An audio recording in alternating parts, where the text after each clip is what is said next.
Hey, what's up, guys? I'll try to do this as best I can. I know we can't watch replays at the moment. I'll start off by saying me and Any, I guess, took the top four players today on this war, and we both use, I think, pretty much the exact same attack strategy. Let's look at his units. He's got some ground units and then 25 dragon fires. His heroes are Soap, Ghost, and Reaper, which are the same ones that I use. Basically, it's a mix of ground units and dragon fires. So let's go down to my first attack or my first base. I've been using this strategy for a while. I really think it's the most effective strategy that there is. I've tried the dragon fire only strategy, and something tends to go wrong with that for me. I haven't. I really, now that I've done this method long enough, I really haven't had any really screw ups with it. It's gone really smoothly and it's worked for me really well.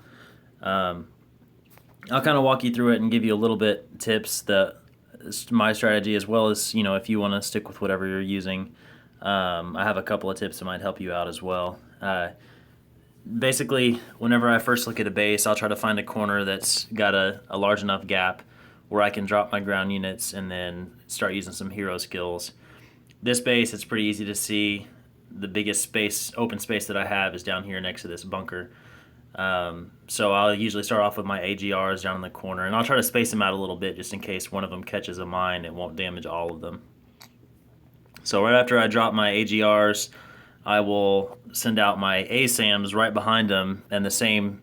Basically, I want to drop the ASAMs in the same spot that my AGRs were at, so they don't end up getting hit by any mines. Because the AGRs can take the mines, SAMs not so much. So my ASAMs can shoot over the AGRs and take that bunker out really fast. So essentially, I'll drop my AGRs and my ASAMs, and then I'll use a care package on them. While those start working with the care package, I want to drop Soap and Reaper, or I'm sorry, Reaper and Ghost. I only use Reaper for one thing, and that's taking out the hangers with the lightning strikes. So the first thing I'll do is I'll use my Reaper lightning strike to take out this hanger. Immediately after I use this, I'll switch over to Ghost, because you don't want to use the same skill twice in a row. And this is just coming down to saving seconds, because as you know, seconds can make a big difference, especially if you're getting 98, 99% on some of these battles. This may be one little thing that can help prevent that. Instead of using Reaper's lightning strikes 2 times in a row to take out that hanger and then this hanger, I'll use it once to take out this hanger, and then while there's that buffer time, I'll immediately switch over to Ghost, and I'll send a launcher over to the communication center to weaken that up. Right after I sent that launcher to the communication center, I'll switch back over to Reaper. On the left side of your screen there, you can switch between heroes really quick. And then I'll take out that hanger right there. So all that happens in, I don't know, 10 seconds maybe. And I should still have enough time for these units to still be working to go ahead and use my gunship on the comm center.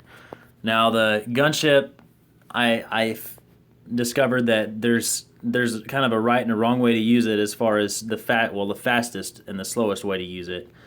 Usually I don't use all of my ammo from the comm center. I'll just use my biggest cannon and then my second biggest cannon, and I won't worry about the smallest one. I mentioned earlier, since I'm switching between heroes really quickly, I've already sent the launcher to the comm center. So after I take out the second hanger with my lightning strike, I'm gonna immediately get my gunship out, and you'll hit this, or switch button once after you start the gunship. So you'll hit the comm center with the biggest cannon, and that will get it pretty weak. It'll also get some striking on this SAM turret.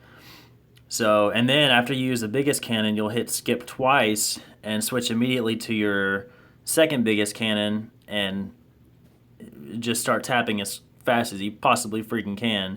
And you can actually take out that comm center with the gunship in, 5 or 10 seconds max. You can do it really fast once you practice that. And that's kind of the worst or the biggest issue with the gunship, is that it takes so long, but there's ways you can really speed it up. So after you take out the comm center, I also went ahead and finished off with my smallest cannon, the SAM turret here. I don't always do that. If they're right next together, I'll use the gunship to take out both, but If there's not a SAM turret next to the comm center, I'll just use the biggest cannon and the second biggest cannon, and I'll take it out, and I'll just exit out before I use any of the smallest cannon, because it wastes so much time. So at this point, after I have that comm center set out, I'll drop maybe one more care package to help whatever units, wherever they're at, going over there. Next, I'll use my EMP artillery with Ghost. I'll hit the farthest one away, which is here. So I'll hit that, and then I'll spread out my 20 Dragonfires, because I have 20 of my own on the top. And those 20 Dragonfires, obviously you don't want to just hold your finger down in the same spot. You want to spread them out a little bit. So if there's a mine or something there, that's fine. Or they can take a couple of shots from this bunker, and it won't destroy, 5 or 10 of them.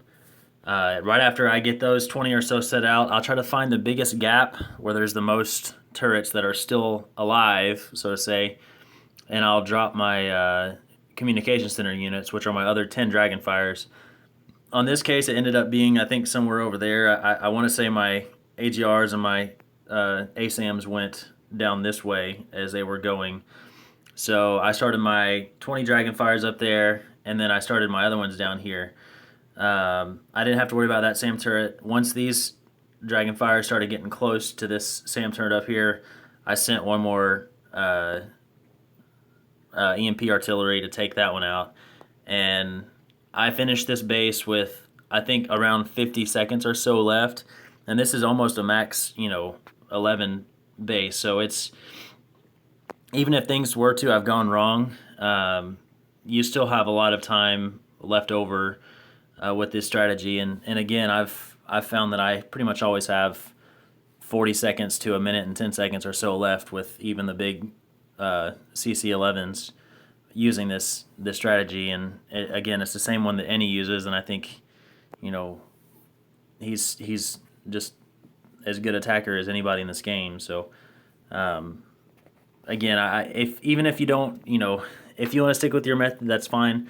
I think that you should, everyone at least give it a shot and kind of try it out. Just keep an open mind. You might find that you like it better, or you don't like it, or maybe you can just use my gunship tip, whatever the case may be. The last thing I'll mention real quick on Silva's base here. There's not always room for you to drop those units. I know if I were attacking this base, there's the comm center up here. His hangars pretty much cover the rest of the base. So really you only have a little spot around this bunker or this bunker to drop your ground units. And that's a lot of damage that you have to get done. I might be able to get, the comm center and the hangar taken out before my ground units were to trip one of those. But I probably wouldn't risk it. If I were to attack this base, I'd probably drop 3 AGRs instead of 4 down here on the bottom. And then my ASAMs, and then 4 Goliaths. That would mean I'd have 18 Dragonfires instead of 20, which is fine. And then a care package down here. And then I'd do the same thing, lightning strike on this bunker, or on this hangar. I'd probably use a lightning strike on this bunker up here as well. Comm center with a gunship, same strategy I used before. You can take it out really quick. Even with these buildings, you can pretty much, on this map, if you practice it enough, you won't be able to see it, but you can get a pretty good idea just based on the circle around it. So you can see through the buildings well enough. I know it's kind of hard the first couple times you try it, but you guys probably already know all that.